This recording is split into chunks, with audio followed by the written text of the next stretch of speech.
2 hours.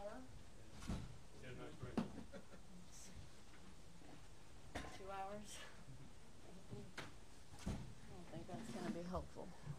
Okay, Danica Patrick has joined us. She ties her second-best career finish in the NASCAR Sprint Cup Series with a fine showing of 7th here today at Martinsville Speedway. She drives the number 10 Taxac Chevrolet for Stewart-Haas Racing. Danica, talk about your run out there, getting around Martinsville, and certainly you had a good afternoon. Yeah. Well, it didn't start good. I mean, the start of the race, we had those yellows early, and so it was deceiving to know how good the car was or how bad it was, and we really were very tight in the center and had, which ends up making you lose drive off because you have so much wheel in it and you're just trying to fight it. So we just weren't very good to start, and we took a chance and stayed out on a yellow, and we were front row, and I bet I looked like an idiot out there. I spun the wheels on the start and hung on a little bit, but then ended up going backwards in a hurry. And you can't stay out if your car's not good. So if the car is good, you'll be lucky if you don't end up further back than where you were or where you would have been if you'd have just pitted. It's just that kind of track. The tires mean a lot, and they keep falling off. It just happens, and but that's also what makes the racing better here than some places. So, I mean, I was definitely not happy on the radio to some degree, and it was a general disaster going on. And but you know, I said before the race started that we can be down here, but we can still come back. And if we get there, let's just keep digging and let's find something. First time here, I was 2 laps down and finished 11th. So, well, we got a lap down, we got it back luckily, and it was. We moved forward from there, and we made a couple of good changes in the middle of the race that really made the difference. And I said if we could just do a little bit more and make me just a little bit better, we're going to be good. We're at least going to be all right.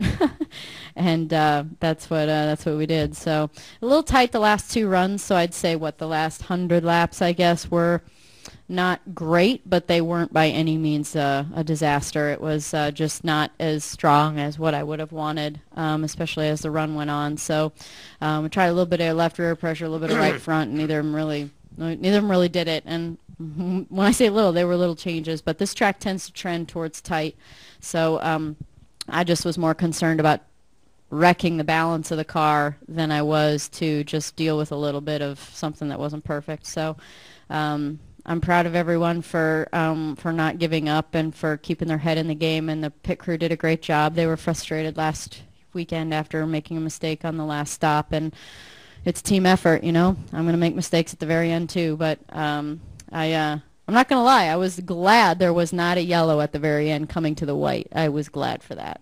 Yeah. Well, congratulations on a good showing out there today. Questions for Danica Patrick? If you have one, raise your hand. Questions? How long was the race, actually? It was about how was it? Was it on there?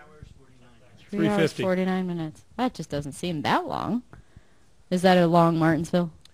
I think the average race here is like 3:40. Well, there you go. Yeah. Go ahead, Mike. Mike Hember, USA Today. You were almost collected up in one of those accordion-like incidents, but you kind of maneuvered your way out. Let's talk about what happened there. Well, which one are you talking about? That's kind of the way it goes at Martinsville. I mean, I think all 4 corners are banged up, but there was the one with Larson where I got drilled, but it spun him, or not Larson, of course, which I hope Larson's okay. I'm shocked to hear him not be in the car. That was Regan, and then the other one where the 27 spun, and I can't remember who got in him, maybe 19, I can't remember, I don't want to be wrong and call out the wrong person, but 27 got sideways, and he was just, you know, completely sideways in front of my car, and luckily I had slowed down enough and swerved to the right, and I mean, it's all a matter of luck too. I mean, I could have got drilled from the back and hit into the car.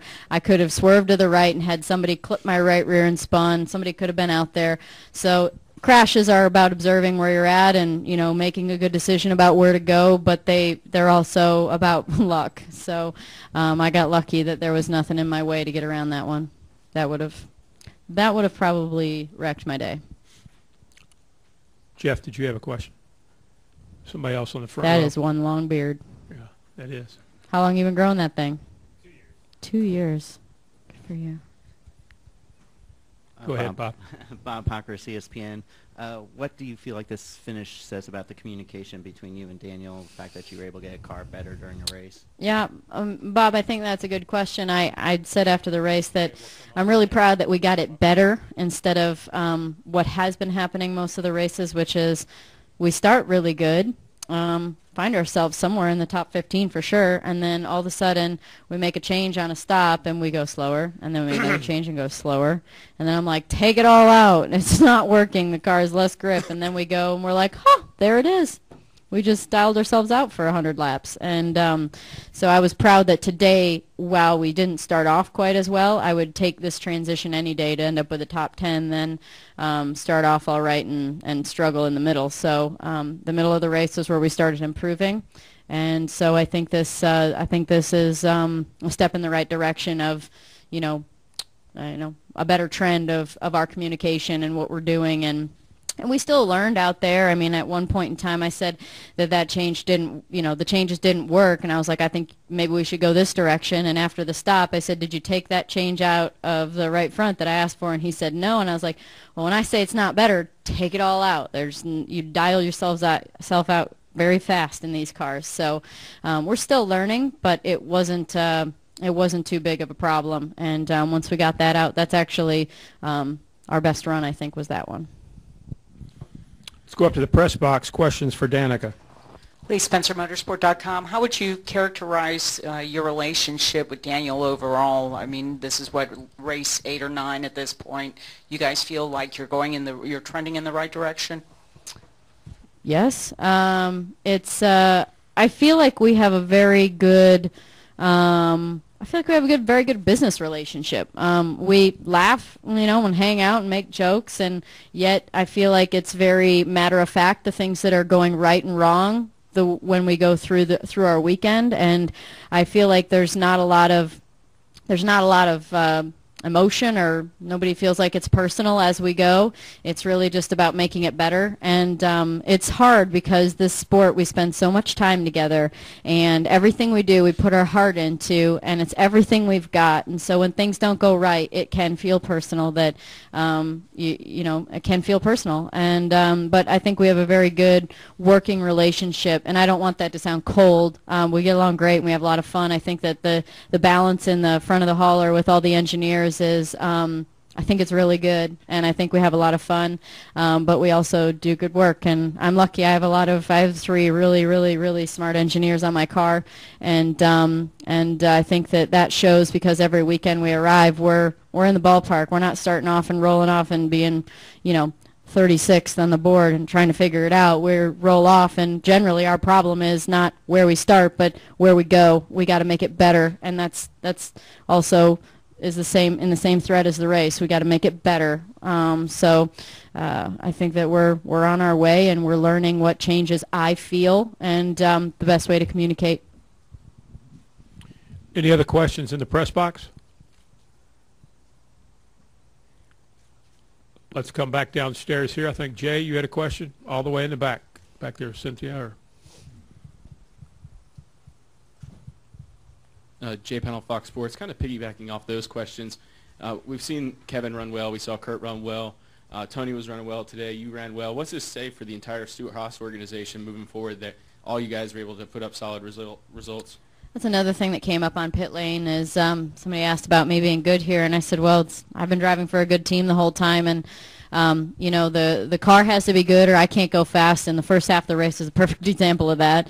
And when the car's right, you can go fast, but if the driver's making mistakes and not doing a good job and crashing or getting offline, and then that also won't help you have a good result. And then overall, we can't do well. I can't do well if the team doesn't provide the people and the equipment that I need to perform. And so, a couple of years ago, if you'd asked how we all felt about how everything was going to the team, there wouldn't probably be a lot of positive things to say. But that's an example of an organization digging deep and finding ways. And by all means, the last couple of years here, we've been much stronger, and it makes it much more fun out there. So the team has to provide the way that they need to do well. Any other questions for Danica? Danica, congratulations on a solid run. Have a good weekend coming up. Thanks, guys. Happy Easter. We'll see you at. Can I say that? Yes, absolutely. Okay. We'll see you at Texas. Happy Easter.